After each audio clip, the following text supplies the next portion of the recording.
Is everyone enjoying themselves? Oh yeah. I've got my happy coffee mug. Oh, nice.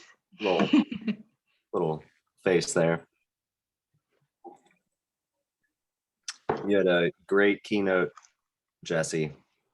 Oh, thanks, Greg. I was nervous. Jessy, you did great. You're Yeah. fantastic. I second that, or third or fourth, whoever's, I don't know what the order is, but I agree. Hey, you also had a great presentation. I was able to catch most of it. Oh, that's awesome. Thank you.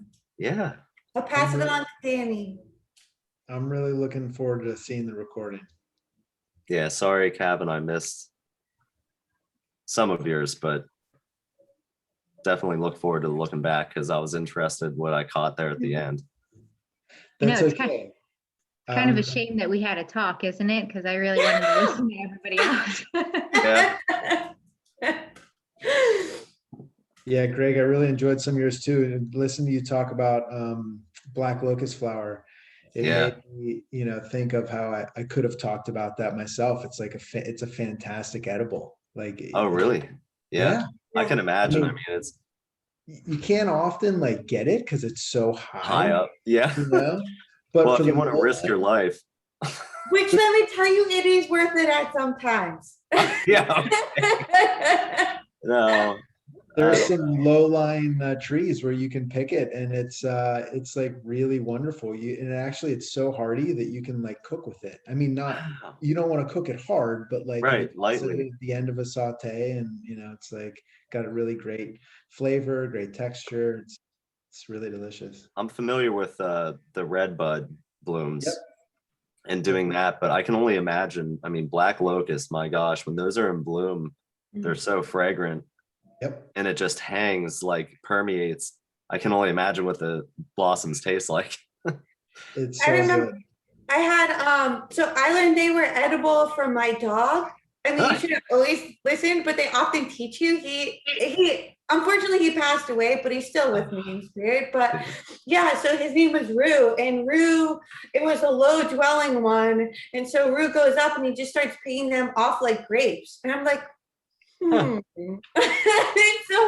I had my phone with me so Danny could, call me when we're scattered around the farm. And so I did a quick Google search and I'm like, oh my goodness. And so him and I would just be like eating them, plucking off like grapes. And I'd have something, pass it over to him and he'd pick them off. And it was so good. We have a nice little grove at Fulton. Nice. Yeah. Okay, everybody, welcome back. Hate to cut that off. That's fun. It's so good to you guys. But it's 11:30, so hopefully those that are able have continued to stay on and have joined in. So I'll be honest, I'm not quite sure how this is going to go, a panel discussion with this many people, but we're going to give it a whirl. I have a couple of questions here, just some sort of general questions we'll start off with. But please, any of you participants, throw your questions in the chat. That might be the easiest way to work through this. And if we don't get to all the questions, we will make every effort we can to contact you directly or put you in touch with whoever can address your question. So we don't want anybody to go away with questions. Or maybe we do, like, when can I get started? But at any rate, so this whole program today has been about homesteading, and we've shown things on a micro level. We've talked about things on regional levels, and then we've drilled down into some very specific practices that you can employ. But let's just think about homesteading in general to start off with. So one of the things I've heard is about independence. So for each of you who have presented today, this first of all might be your first chance to introduce yourself to the rest of the group.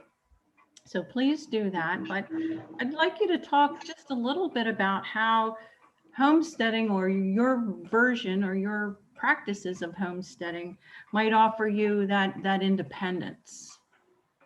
So maybe in the interest of things, I'll call on people. So we're not trying to talk over everyone at once.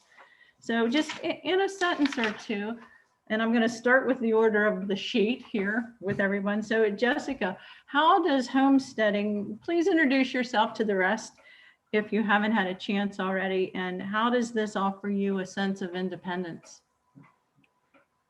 Which one? Oh, me? I don't know what Jessica. Oh, I'm This is sorry. me and Jessy. I'm sorry. Jessica Larkin. Oh, okay.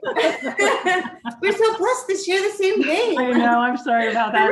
I'm honored. Okay, one more time, Chris. Sorry. How does this notion of homesteading offer you a sense of independence? I think that's just what it really is, right? Like, so I'm just someone who, I never thought I would own my own piece of land. I don't know if I ever will. Luckily, my partner was fortunate enough to be able to like purchase a home and a piece of land. So I'm like, well, shoot, if I want to embark on this journey of homesteading and living off the land and being connected to it, I need to find some other way that doesn't tie me to the notion of having to own my own property. So I've always found my way to nature, and nature has always collected itself on me. So I kind of walk with the mentality of, you know, if I'm existing in nature or if I'm making life choices that kind of support taking care of nature or honoring her in a certain type of way, that's where my notion of homestead really started to take form and shape. So I think it really is centered in, for me personally, right, the personal thing, that's where it is. Awesome, thank you.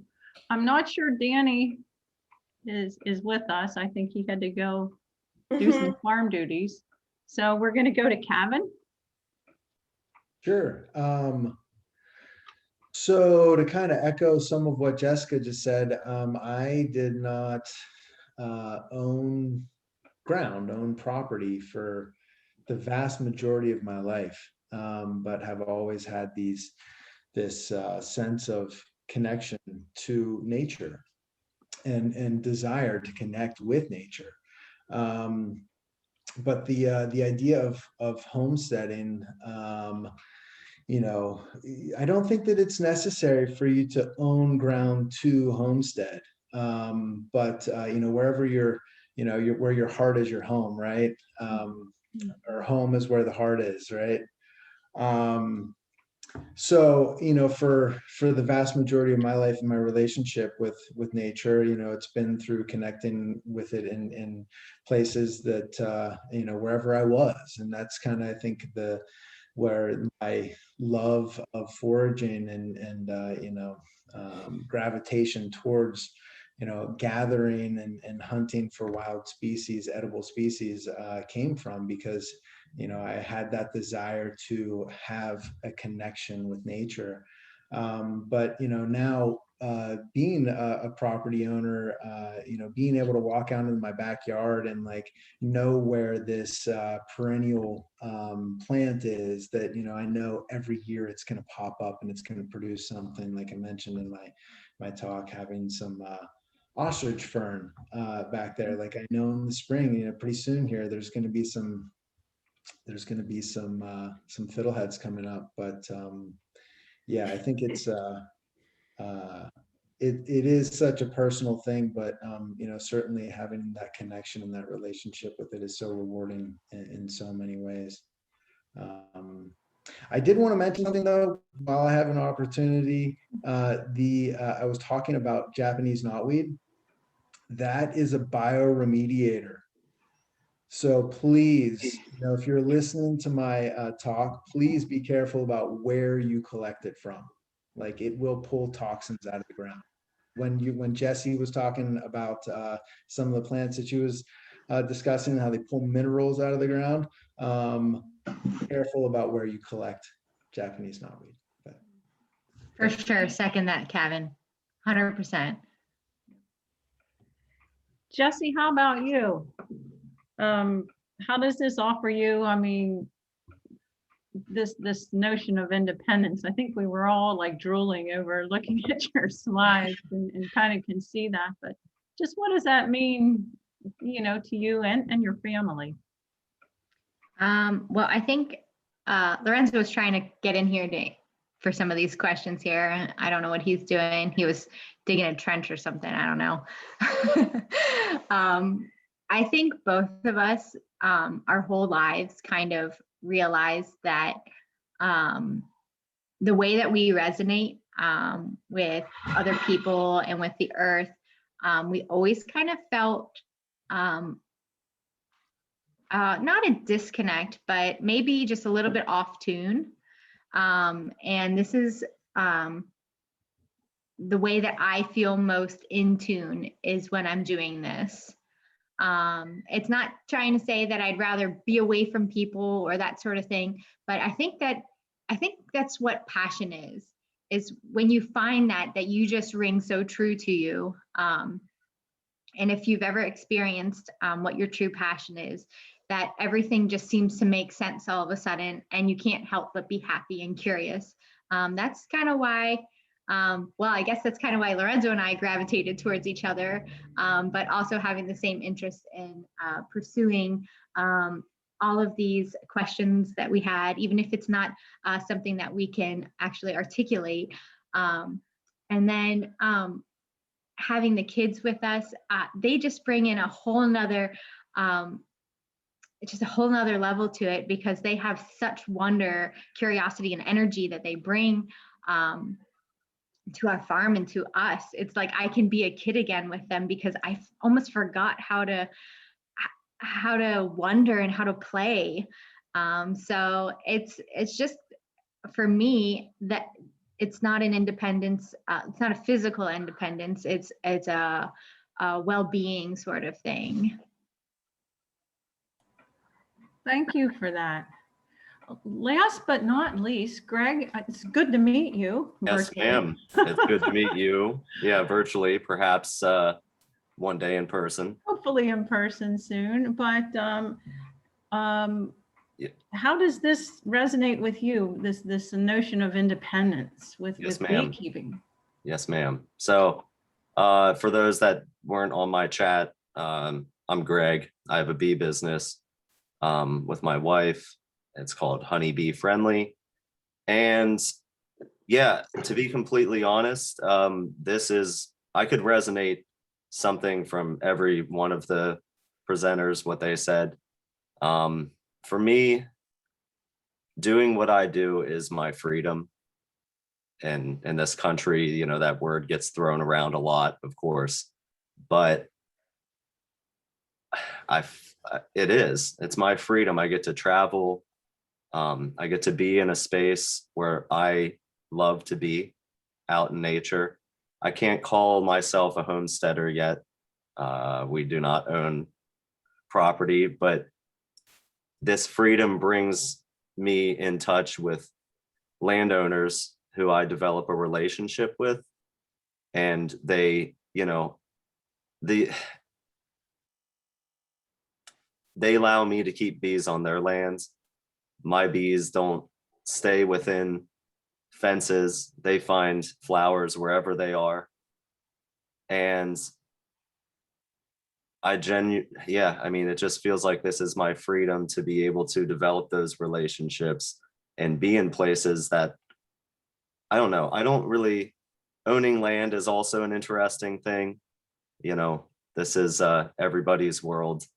And through beekeeping and Honeybee Friendly, I've been able to share in all these amazing places in South Carolina and Virginia, around South Mountain region in Pennsylvania, that I don't feel like I ever would have had that opportunity to be in those wildernesses.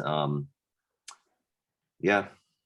So, and this has become a passion. So like resonate what Jessy said, this is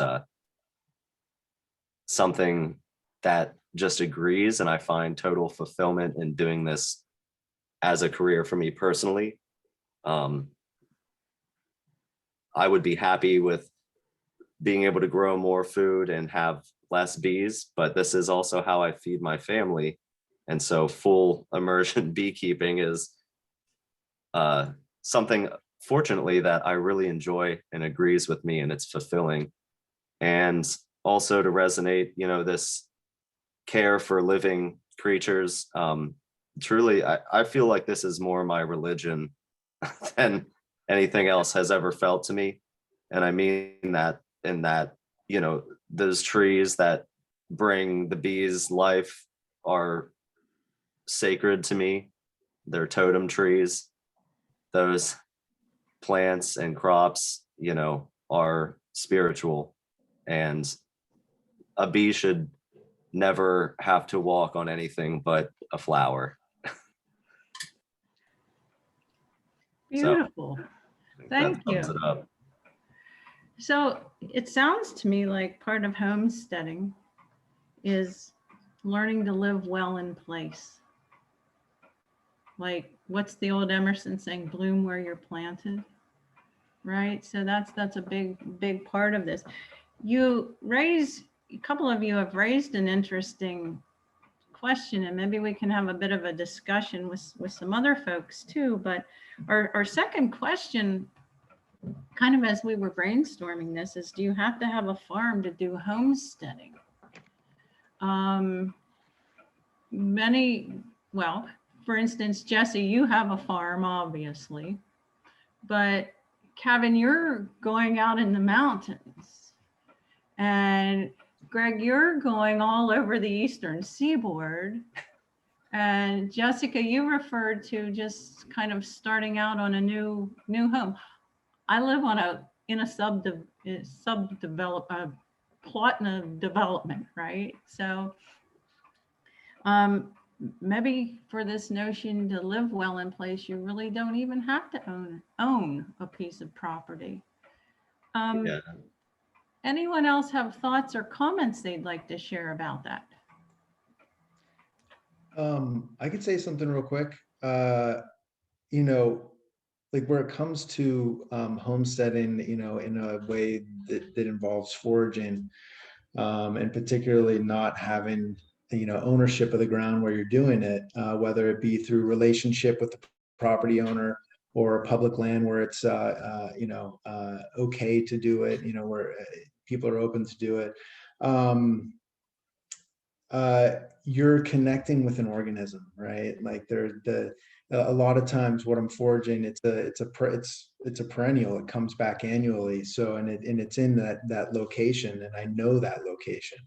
So I go back to that place every year, and, and kind of like what Greg was saying, it's almost like there's a lot of like a spiritual and religious connection. Like I'm going back and I'm visiting that place and the organisms that are there.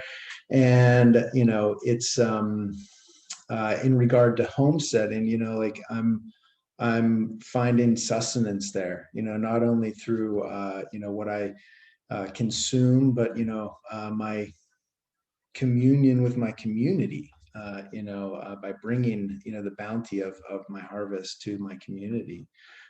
So, I certainly think that, that's evidence of the fact that you don't need a property to homestead. But it makes it a lot easier to, though I think that, where you look at homesteading from a subjective, in a subjective way, like it's about your relationship with nature, right? Yeah. So I really appreciate the opportunity to participate in this. This was great. So I just want to say thank you. Yeah, and I'd love to piggyback off of that. It's kind of like, that we've been circling around like home is where the heart is. And I'm always like, well, that can go two ways, right? Like my home is in my embodied body. So that's always with me. But then it goes back into something like even deeper. It's like, well, where is your soul? Because that's really where I want to be. It's like a meeting of your soul. And for me, it's always been in nature and with nature. And I think I've been fortunate, and like I've never felt alone, especially when I'm outside, because everything to me is a living, breathing entity in its own way. We just like to define living and breathing in very specific terms, which is limiting. And so it's like, okay, so now we have our heart and soul, and you can see all of us clearly are like very in love with what we do, is make sacrifices in order to make that happen. And then you add the steading part, right? So the steading is essentially just like, what is the role or place that you occupy and that you have? And so that goes back, it's like just another fulfillment of the heart and soul. And so it's like, you know, where are you always meeting your heart and your passion? For us, it happens to be in the land and the landscape and the things that occupy that we see at this moment. Because I think a very much part of it is, right, it's like, I don't know when you first discovered birds, but there was a time where like I was in high school and I rediscovered them and I heard their sound and I truly saw their existence. And then I'm like, explosion of a whole new world. And so that's where I kind of began to really tap deeply back into nature. And so that's where I can say, I was like, if you want to, technically, I am homesteading because I'm seeing, I'm existing, I'm being, and honoring all at the same time. So that was a super long rant, but yeah. It makes me so emotional and like cry, but the soul cries when you begin to speak truth. So yeah. Yeah, thank you all. What a loaded question. Yeah. Anyone else have a comment for that? I mean, I would say that Jessy in the keynote put up a definition initially, and it is a hard thing to define. I think the word homestead implies home, but as everyone's saying, you know, does that mean you need to have a piece of property that you own? I mean, third rock from the sun, baby. This is everyone's home. This is where we all live. So yeah, I mean, if you have a connection to Mother Earth and a way that you positively affect your surrounding, homesteading. Well said. There is an interesting discussion going on in the chat. If you participants aren't paying attention to that, the question was about sourdough starter. And Jessy has put up a wonderful recipe to get your own sourdough starter going. The person who answered the original question, though, let me go back here. Sammy J, does this answer it for you? Did you get what you needed? Oh, whoever put up the King Arthur baking quote, that I have used that one in the past, and that is a really good one too. And they actually, I believe, if I remember correctly, they have photos for step by step. So if you're like really nervous about doing it, utilize that. And there's a hotline you can call them and they will talk you through it. All right, great. So we're going to become bakers too. This is awesome. We have just a couple minutes left. So unless anyone in our audience has another question, I mean, now's your chance. I don't see any. Jump on, unmute yourself if you do. Sourdough is actually a really good metaphor for, you know, wild foraging natural yeast, you know, wild yeast that exists everywhere, right? Yep. You're giving it food and it's, you know, it's really beautiful. It's another great example of, you know, kind of hacking the homesteading of wild foraging. Audrey shares that homesteading is about being self-sufficient, not having to rely on government or supermarkets. Amen. Yeah. Oh, I do want to chime in there and just saying that I did mention this before, but nobody is going to be 100% self-sufficient unless you have got a team of help. But that team of help can be a community that you live in.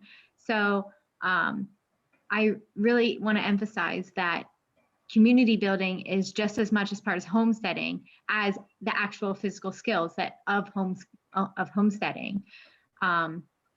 Whether that's actually like bartering or trading or just sharing information, it is just as important. And I've learned a lot of things just by word of mouth. This isn't anything that's written down anywhere. Especially from my neighbors, my old neighbors, just to hear them talk of different things in the past and what they've seen happen over the years. It's just a true window into the unknown that they really help you digest. Thanks. So real quickly, to wrap up here, I'd like each of you, there's the one thing. What's the one thing that you might suggest for somebody to get started with their own homestead? I mean, if you had to just one thing to do or try, what might it be? Jessica. Can I start? Yeah, please, Jessy. Go ahead, Jessy. Well, it's kind of technically the same. You are Jessica. It's the order you are in my screen. Sorry. Take it away, girl. You got it. Just do something. It can be anything. It can be learning how to knit. It can be learning a new recipe. It can be buying tomato plants and just having one tomato plant on your porch. Just do something. Thank you. Now, since we're started that way, we're going to go backwards on my screen. Greg, you're next. Okay, so, not being mainly focused in honeybees and bees in the world of pollination, I'll give you two things. Plant more flowers, please. Less asphalt and managed lawn, more flowers. And what I've found in my exploration, and if you'll call this what I do, homesteading, which I believe in, observe, be an observer. I've learned quite a bit about and refined quite a bit about what I do just from taking the time to be observant. Great point. Wonderful. Jessica. Yeah, I mean, those are what Jessy and what Gregory said. Like, those are the two things I absolutely feel in. Like, don't freaking limit yourself. You're the one doing it, so you can easily remove it. So just begin, and if you're afraid, don't let that stop you. Like, just because you're experiencing an emotion doesn't mean you have to give into it. Just be resilient in yourself and go for it. And I think, the most, also see, like, just step outside, smell the air, and be present, and something will come to you, and then just follow. So, I mean, I think those are two fabulous points to begin. So I'm going to support and echo. Do you mind if I cut in again, Chris? Nope. I also just want to make it known that it just so happened by chance that we happened to buy this property. We weren't even looking for a place to live, and we just really lowballed them, and it just was one of those things that worked out. And then when we went to our first farmers market, we had never grown for markets or CSAs before then. And we were just young and dumb, and we just, wanted to conquer the world. And just having that energy was the only thing that drove us. And looking back, I should have included some past photos, but we did not know what we were doing. I still think that a lot of times I don't know what I'm doing, and that's just fine. You just have to get going with it.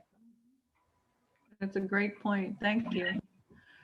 Cavan, what would be your one or two things?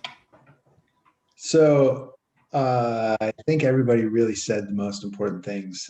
So I'm going to echo those, in relation to foraging and that aspect of homesteading. Greg made a great point of observation. You're really not going to forage anything if you're not observing the environment around you. So the number one thing, I think, whether it be foraging or homesteading, is observing. Jessy made a lot of good points about their situation, learning your land.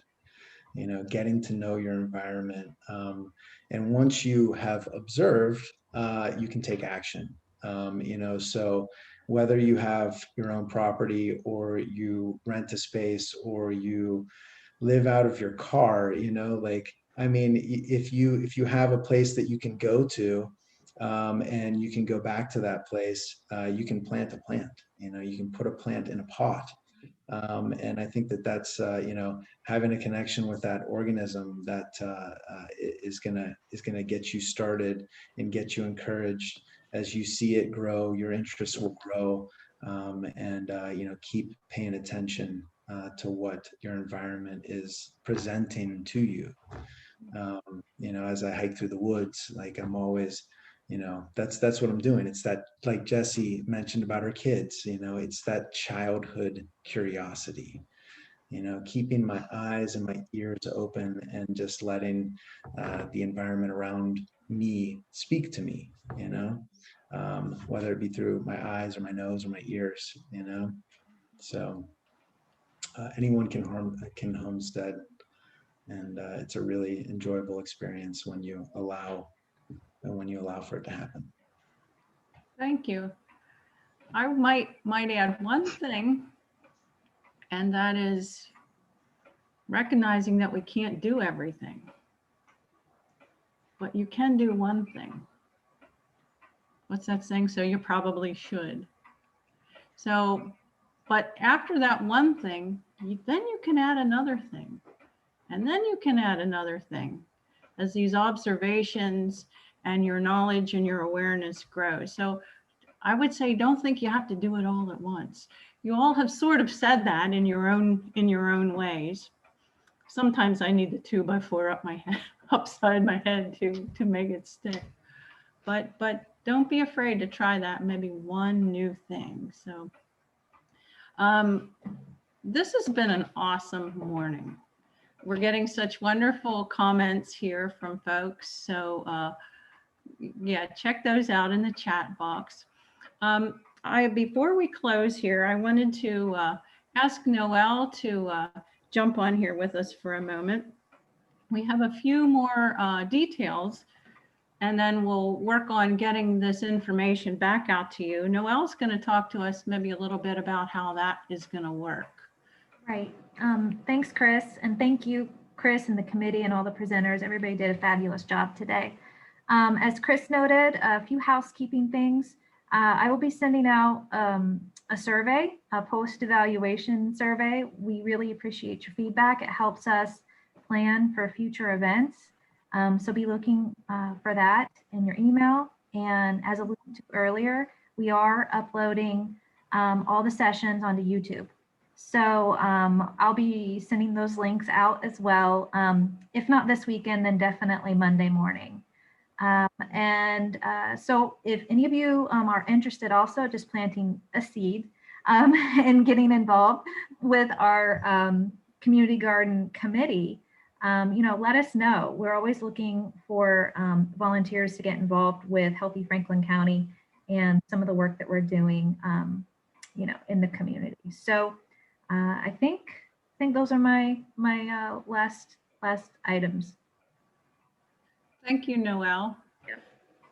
Well, with that said, I want to thank you all for joining us today. I had a blast. Learned a lot and enjoyed meeting some new folks virtually along the way too. So thank you. Look for us to do this again next year, and happy spring to you all. Have a wonderful growing season to everybody, and take care. Hi, everyone. Bye. Bye.